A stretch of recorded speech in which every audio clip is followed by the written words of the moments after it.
مرضی آپ کی ہے کہ آپ یزیدی اسلام کو پسند کرتے ہیں یا حسینی اسلام کو پسند کرتے ہیں. کربلا میں جو دو اسلام ہوئے تو تھوڑے لوگوں نے حسینی اسلام پسند کیا, میجورٹی آف دی پیپل انہوں نے یزیدی اسلام پسند کیا. ایسا ہی ہے نا, تھے وہ بھی مسلمان تھے یہ بھی مسلمان, پڑھتے وہ بھی کلمہ تھے لا الہ الا اللہ محمد رسول اللہ, پڑھتے یہ بھی لا الہ الا اللہ محمد رسول اللہ. مفتی ادھر بھی تھے مفتی ادھر بھی تھے, حافظ ادھر بھی تھے حافظ ادھر بھی تھے. تو معاملہ کیا ہوا؟ پتہ چلا اسلام دو ہوئے. اچھا, جو یزیدی اسلام تھا اسے پریشانی تھی کہ حسین جس کے پاس اسلام محمدی ہے علیہ السلام, اس کی بیعت لے لو, اگر بیعت ہو گئی تو میرا نمبر 2 برانڈ نمبر 1 ہو جائے گا. مگر محمد کا بیٹا یہ کیسے ہو سکتا تھا کہ نمبر 2 اسلام میں اپنی کوئی چیز ملا دیتا؟ اس لیے کہ 1,24,000 انبیاء کی محنت کے وارث تو حسین ہے, تو وہ اپنی محنت اس شرابی کو تو نہیں دیں گے, اس کو تو نہیں دیں گے کہ جس کی ولدیت ہی ٹھیک نہیں ہے. حسین نے نہیں دی, لیکن حسین نے ہاتھ نہیں دیا, ووٹ نہیں دیا, اپنا سر دے دیا, کر دو قتل. پتہ چلا اسلام دو ہو گئے, ایک نقلی اسلام جس کا وارث یزید تھا, ایک اصلی اسلام جس کے وارث حسین تھے. اب کیا ہوا میرے بھائیوں؟ اسلام چلا کون سا اسلام پہنچا؟ ادھر یزید 3 سال 2 ماہ 4 دن کے بعد دنیا سے چلا گیا. اسلام کا وارث جو نقلی اسلام تھا اس کا وارث بن گیا مروان. دیکھیے آپ کو عادت ہے شجرہ طیبہ سننے کی, مجھے عادت ہے شجرہ خبیثہ سنانے کی. اس لیے کہ آپ کے ہاں شجرہ خبیثہ نہیں سنایا جاتا. میں شجرہ خبیثہ آپ کو سناؤں گا کہ اس کی بھی معرفت ہونی چاہیے کہ بدماش کون کون تھے.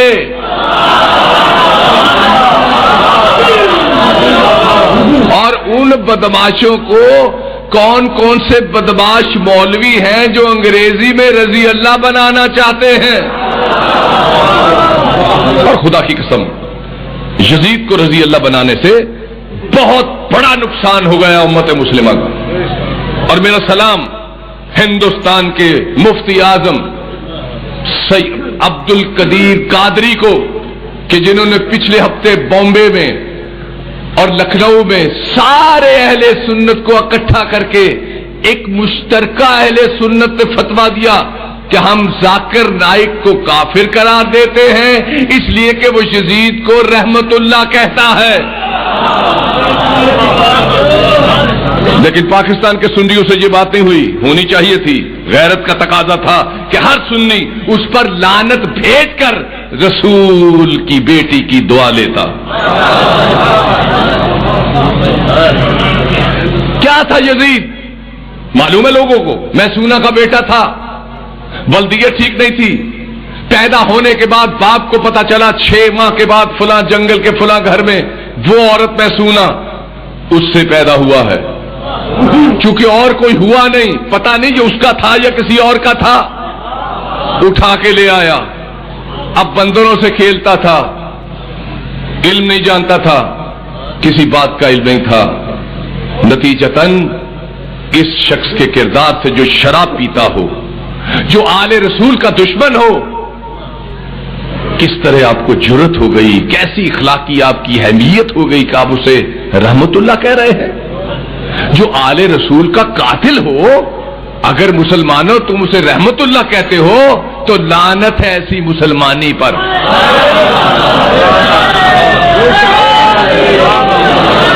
میرا سلام ہندوستان کے اس قادری علامہ کو کہ جس نے اپنی غیرت کو ساتھ رکھتے ہوئے اہل سنت کی عزت بچا لی. اب پاکستان کے اہل سنت کو بھی چاہیے کہ اس پر فتویٰ جاری کریں. اگر یہ فتویٰ جاری نہیں کرتے تو روز قیامت ہم رسول کے دربار میں مجرم ہوں گے. اس لیے کہ اگر اس کو کافر کہو گے اس کو خارج اسلام کہو گے تو یقیناً تمہارے خود کش بم والے بھی غلط قرار دیے جاتے ہیں. پھر اس طرح پیروں پر فائرنگ نہیں ہوگی, پھر کاظمی سید وزیر پر اس طرح قاتلانہ حملے نہیں ہوں گے. یہ اس لیے ہو رہے ہیں کہ تم نے زہر کو بھی ہلا ہل قرار دیا. زہر سے علاج کرتے ہو, زہر سے کبھی علاج نہیں ہوتا. میرے بھائیوں, اسلام دو ہوئے. یزید گیا تو اس نقلی اسلام کا وارث مروان بنا. مروان گیا تو نقلی اسلام کا وارث مروان بن عبد الملک بنا. عبد الملک بن مروان 11 سال حکومت کرتا رہا, اور یہ حکومت ایک ملک پر نہیں تھی, 3 بڑے اعظموں پر تھی. میرے نوجوانوں, بڑے اعظم ایشیا, بڑے اعظم افریقہ اور بڑے اعظم یورپ, جہاں پر 200 ملک بنتے ہیں. اتنی بڑی شاہی تھی. نتیجتاً یہ سارے کے سارے وہ تھے جو نقلی اسلام میں دارو بھی پیا جاتا تھا, غلط کاریاں بھی کی جاتی تھی, بہت جرائم تھے جو اس منبر کی پاکیزگی کے تقاضے کے تحت میں سنا نہیں سکتا, کتابوں میں سب لکھا ہے. میرے بھائیوں, یہ جو مروان بن عبد الملک بنا تو اس کے بعد ہشام بن عبد الملک اتنی بڑی اسلامی حکومت کا بادشاہ بنا. یہ بھی نقلی اسلام تھا. نقلی اسلام میں نقلی مولوی بنے, نقلی تسبیحیں تیار ہوئیں, اذانیں ہوئیں, نمازیں ہوئیں. آل رسول کے سب خلاف تھے, اصلی اسلام کے خلاف تھے. 2 شہزادوں کی جنگ قرار دیتے تھے. جو حسین کا نام لے, نہ نہ نہ نہ نہ, بڑے بڑوں کی باتیں ہیں. بڑا تو حسین ہے, باقی تو سب چونٹیاں ہیں. ہشام بن عبد الملک اپنے 10 سال گزار کے مر گیا. ہشام بن عبد الملک کے بعد پھر جو بادشاہ ہوا اس کا نام تھا سلمان بن عبد الملک. سلمان بن عبد الملک کے بعد جو بادشاہ ہوا اس کا نام تھا یزید بن عبد الملک. یزید بن عبد الملک کے جو بادشاہ ہوا مروان وہ تھا, وہ اس کا نام تھا ملک, ابھی آتا تھا میرے ذہن میں, وہ ہوا. اور اس کے بعد 6 ماہ جس شخص کو ملے وہ تھا عمر بن عبد العزیز. عمر بن عبد العزیز نے آتے ہی حکم دیا کہ باغ فدق فاطمہ کو دے دو. اس نے کہا. ولید بن عبد الملک تھا آخری. میرے بھائیوں, یہ 110 سال کا ٹائم ہے جہاں نقلی اسلام نے راج کیا. لیکن جو ہی نقلی اسلام ختم ہوا, عباسیوں کا بادشاہ منصور دوانکی آ گیا. منصور دوانکی نے آتے ہی سب سے پہلے سارے اس وقت کے ٹی وی چینل, سارے اخبار نویس, سارے ہسٹورینز کو اکٹھا کیا اور اس نے کہا ہم قبریں کھودیں گے. لکھو جن لوگوں نے اصلی اسلام کے وارثوں کے ساتھ ظلم کیا, اللہ ان کی قبروں میں ان کا حال کیا کرتا ہے. سب سے خودی تبری میں باب قبور میں پڑھ لیے قبر میں کیا لکھا. یزید کی قبر کھولی تو اس میں ایک راکھ تھی اور کالی آگ جلتی ہوئی قبر تھی.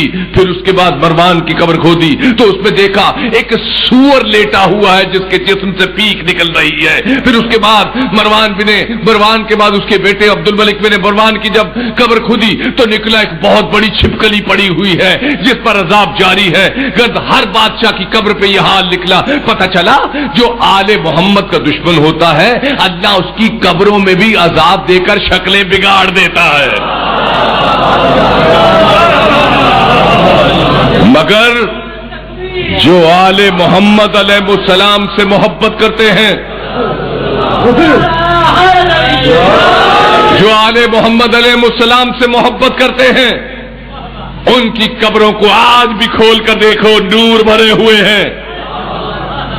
بہت دیر کی بات نہیں ہے, لاہور فیروز پر روڈ 18واں کلومیٹر وائڈننگ ہو رہی تھی. اس کی ایک سید محمود شاہ کا مزار تھا. 7 میں 80 سال پہلے ان کا خلیفہ وہ پہلو میں دفن تھا. پاؤں میں ملنگ تھا جس کے بارے میں مشہور تھا کہ بھنگ پینے میں اس کا کوئی ثانی نہیں ہے. جب قبر میں سڑک پہ آ گئی, حکومت نے کہا کہ اس قبر کو گرانا ہے. میں بھی وہاں گیا, قبر کو گرایا گیا. ہزاروں لوگ تھے.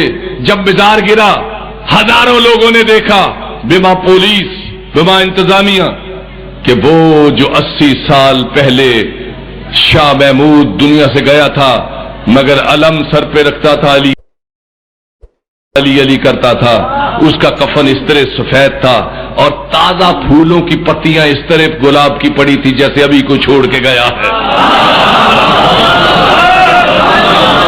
خود دیکھا،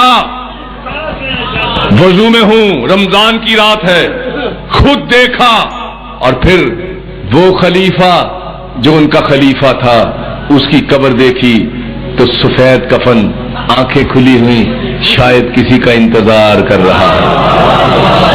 پاؤں کی طرف وہ ملنگ جس کے بارے میں مشہور تھا کہ بھنگ پینے میں اس کا کوئی ثانی نہیں ہے، حیران رہ گئے کہ تازہ نورانی چہرہ اور یہاں شہد لگا ہوا، ایسے لگتا تھا بلڈوزروں جب مزار گرایا تو کچھ حوریں شاید اسے شہد پلا رہی تھی کہ تو علی کا ملنگ ہے، لوگ دیکھ لیں کہ علی کے چاہنے والوں کی قبریں نورانی ہیں، دشمنوں کی راکھ بن گئی ہے۔ اتنی قبروں کے حال مجھے یاد ہے، سنانا شروع کر دوں، سحری کی اذان ہو جائے، لیکن میں وقت غصب نہیں کرتا کسی کا، میں مختصر کرتے ہوئے یہ کہتا ہوں کہ منصور دمان کی جا کے باب پڑھ لیجئے اور پھر فیصلہ کیجئے کہ آپ اصلی اسلام کی طرف ہیں کہ نقلی اسلام کی طرف ہیں۔ میرے بھائیوں، اس کے بعد منصور دمان کی، منصور دخانوی کے بعد صفا، صفا کے بعد ہادی، ہادی کے بعد مہدی، مہدی کے بعد ہارون رشید، ہارون رشید کے بعد مامون رشید، پھر معتصم باللہ، مستعین باللہ، مستقیم باللہ، معتزز باللہ، منصور باللہ، پھر متوکل باللہ۔ ان سارے بلوں کو آ کے ہلاکو خان نے مارا۔ یہ عباسی جتنے امیہ والے آل رسول کے دشمن، اس سے 1000 سے ضرب اتنے یہ دشمن، یہ بھی آل رسول کے دشمن، یہ بھی آل رسول کے دشمن۔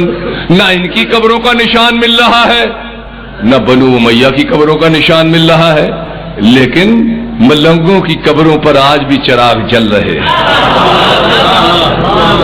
میرے بھائیوں، جب آ کر ہلاکو خان نے مارا تو ہلاکو خان مسلمان ہو گیا۔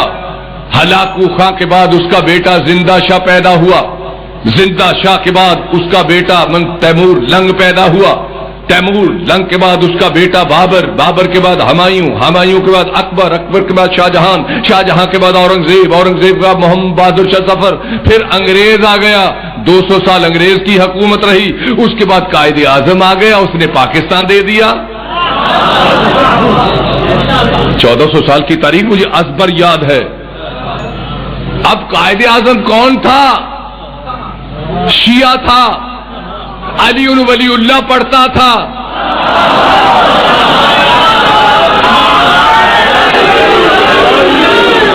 گھر پہ علم لگایا ہوا تھا۔ پوجا جنا کا بیٹا تھا، پوجا جنا کے باپ کا نام زلجنا تھا۔ زلجنا اس لیے رکھا تھا کہ پیدا ہی نہیں ہو رہا تھا، زلجنا کے صدقے سے اللہ نے بیٹا دیا۔ محمد وال محمد، یقین کریں جو بھی اس در پہ تحقیق کر کے اور وہ